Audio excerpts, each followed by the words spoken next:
This evening, let's explore depression, loss, and meditation. This is Lama Jigme Gyatso. Whoopsie. Number 1 meal prep. That was weird. This is Lama Jigme Gyatso of the Buddha Joy Meditation School. Welcome to Meditate Like a Jedi. This is the Lama you are looking for. This evening we could chant and meditate and enjoy a lesson or two. But first, if you love Star Wars and you wish to meditate as transformatively as Luke Skywalker learned to do on Dagobah under the guidance of Yoda, be sure to subscribe and ring that notification bell.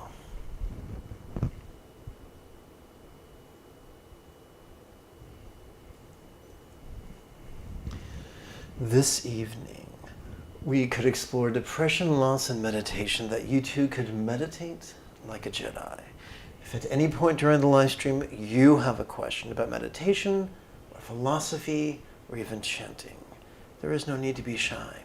Simply type your question in great detail in the chat window on the right-hand side of your screen.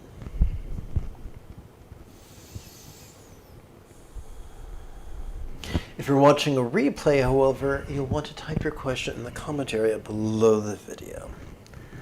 Quick like a bunny. I need to grab an ice pack. I'll be right back.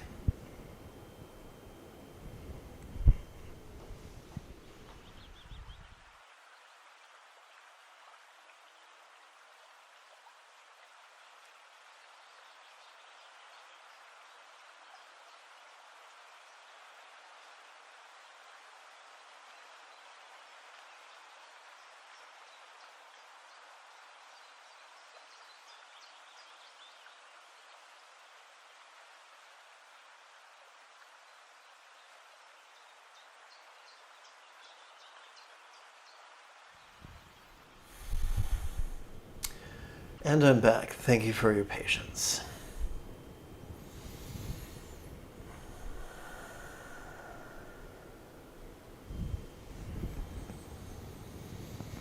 N on Reddit asked, how do you deal with lost time? I mean, I lost a lot of years, whole of my 20s, to depression and anxiety. That thought is painful.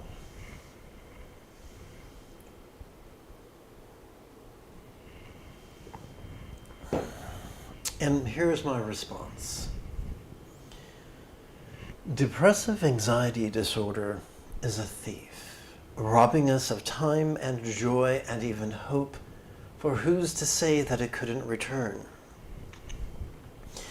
It is imperative, therefore, to go to the PCRM website and find a plant-based psychiatrist to ensure that depression's physical preconditions are remedied. Ironically, we could harness the weight of sorrow and the frenzy of fear to drive our contemplations of stress, interdependence, impermanence, and even no self. Our freedom meditations could help us to soar above these two like a jet piercing the clouds, and our bliss meditation could help us to explore their empty nature. Harness your loss and fear, and you too could meditate like a Jedi.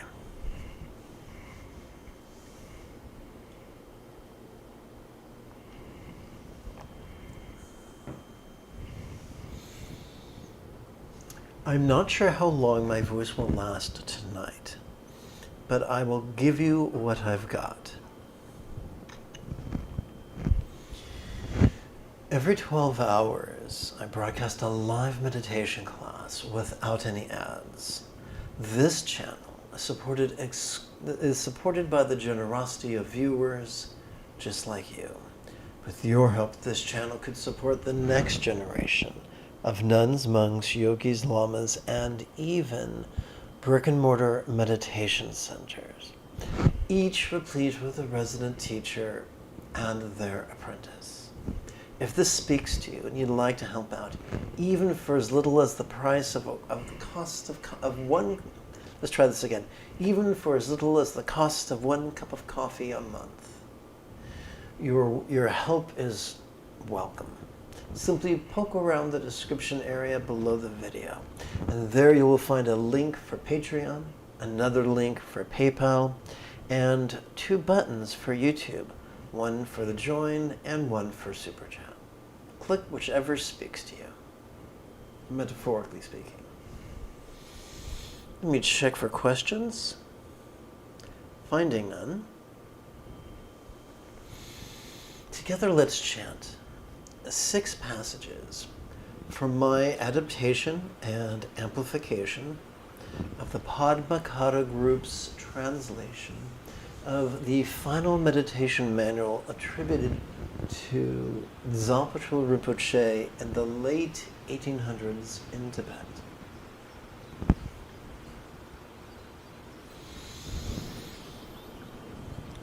Together.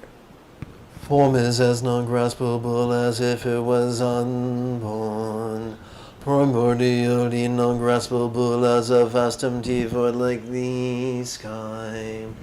The quintessence of this awareness void is as non-graspable as Shakyamuni comprised only of light.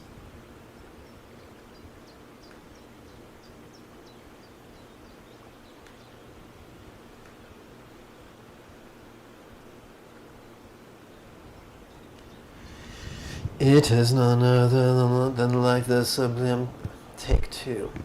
It is none other than like the sublime king of the sky. In the view of voidness, recite this 12-syllable mantra.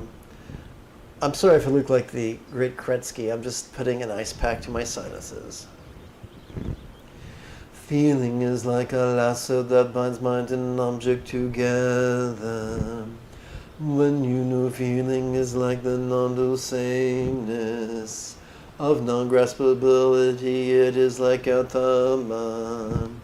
It is none other than like the sublime bountiful lasso. In the realization of the same taste of emptiness, recite this 12-syllable mantra. Appraisal, if you keep taking it as valid, is delusion. When you turn to all beings with compassion, it is like the Buddha. Oops, look at that.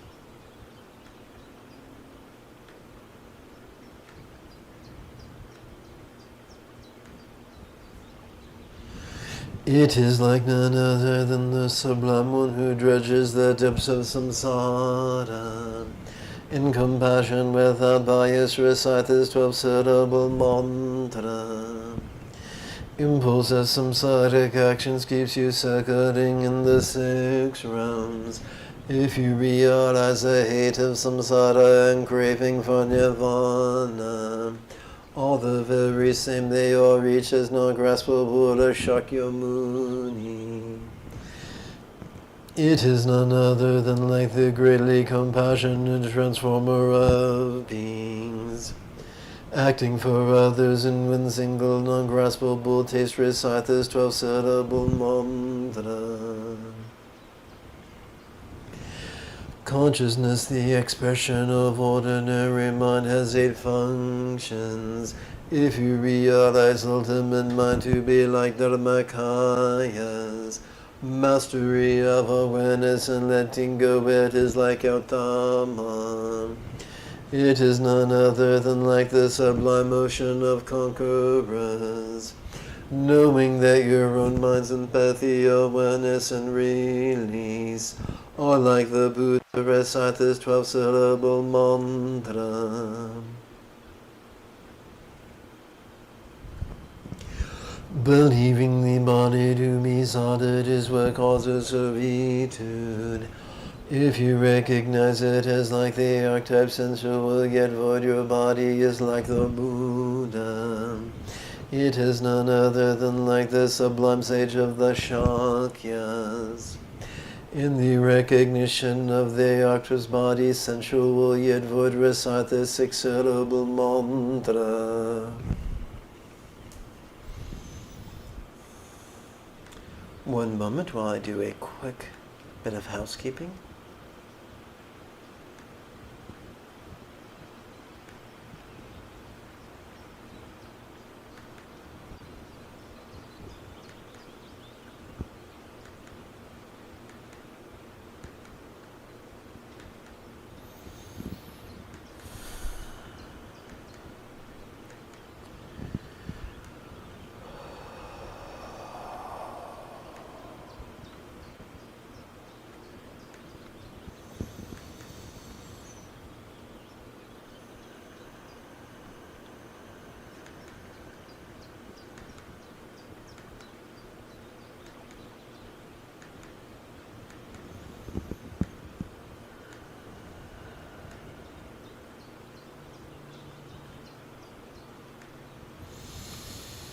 Okay, let's tap button 9 and move on to this evening's primary text. Gonna check for questions real quick.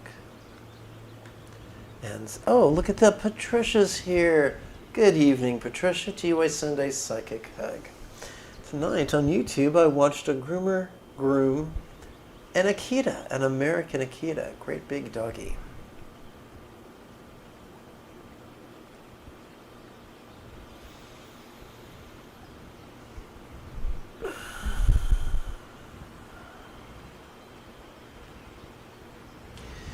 May I liberate all beings by mastering the Eightfold Path through relying on the Buddha's example, instructions, and students. May I liberate all beings by mastering the Eightfold Path through relying on the Buddha's example, instructions, and students.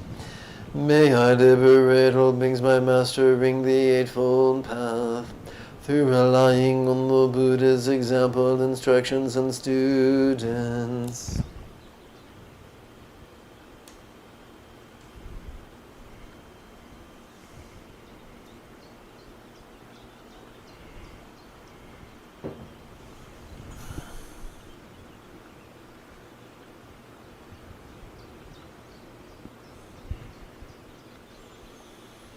I'm trying to remember her name. Was it Suki?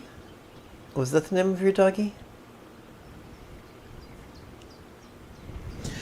Let's seize this opportunity to consider how stress's independence is but an illusion and is empty of any permanence to grasp for shoving and reaching increased stress.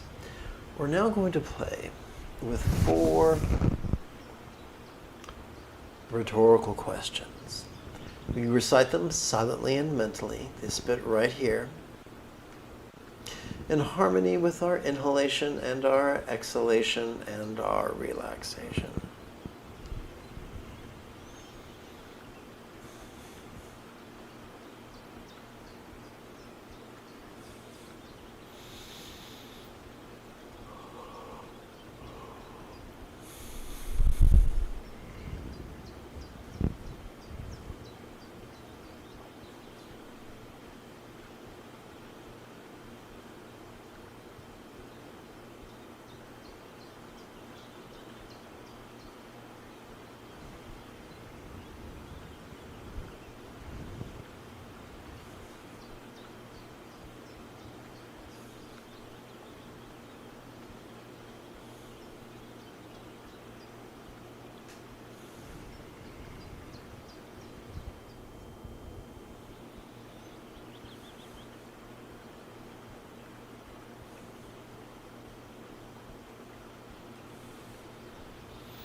O awareness and letting-go, please come to this ground that I may master the Eightfold Path. O awareness and letting-go, please come to this ground that I may master the Eightfold Path. O awareness and letting-go, please come to this ground that I may master the Eightfold Path. We're going to play with an additional 4 rhetorical questions. Let's use melting as a metaphor of change to help us to leapfrog over the tyranny of our clinging tendencies. And let's use absorption as a metaphor of interdependence to help us to leapfrog over the tyranny of our competitive tendencies. How could all places blissfully melt into rainbow light that absorbs into this body?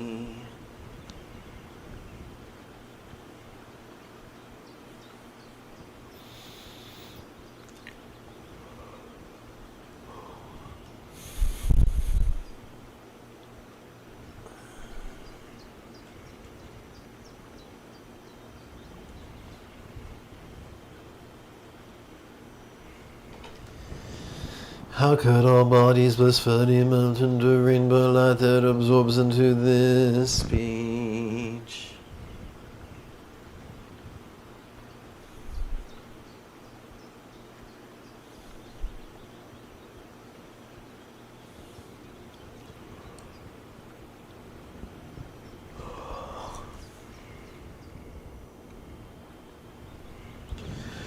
How could all speech blissfully melt into rainbow light that absorbs into this mind?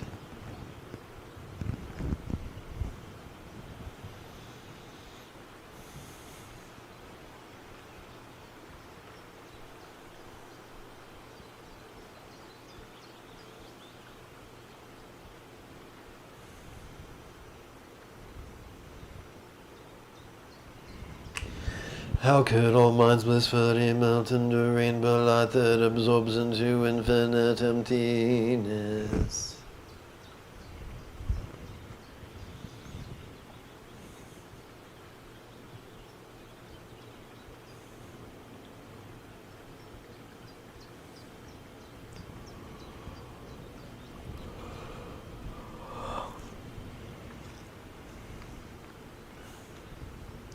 We come now to this evening's first of 2 silent meditations.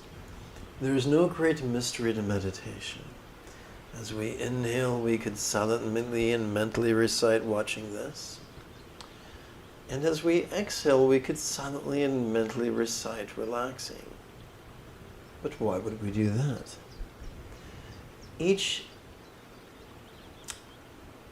The mindfulness phase of each inhalation accesses our sympathetic nervous system, which supports the sensory acuity that allows us to watch the external or the internal, the physical or the mental, the pleasurable or the painful, the interesting or the boring, the glorious or the grotesque.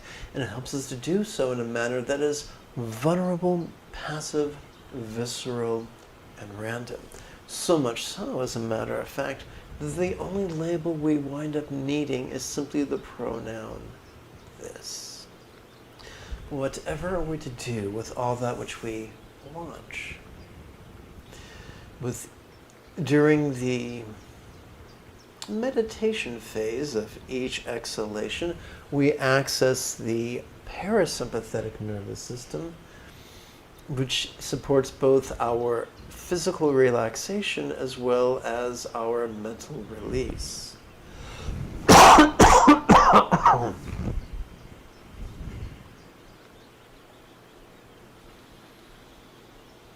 What is it that we could wind up releasing? We could release our resistance to the presence of that which we hate. We could release our resistance to the absence of that which we crave. We could release our resistance to the loss of that to which we cling. It is approximately 21 minutes after the hour. Let's meditate.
May everyone be free from stress, may everyone be happy.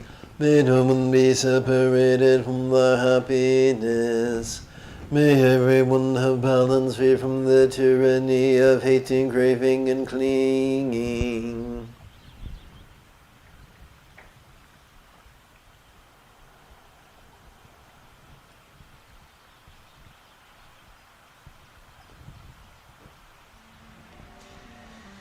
If you feel like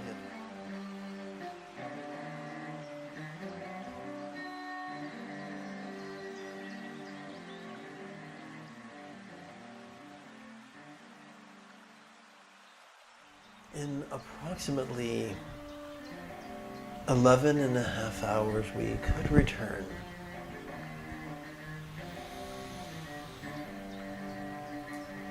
to explore the release of painful memories, as well as chant and meditate some more. Until then, may you and yours be happy and healthy. And if you are as geeky as me, this is the way.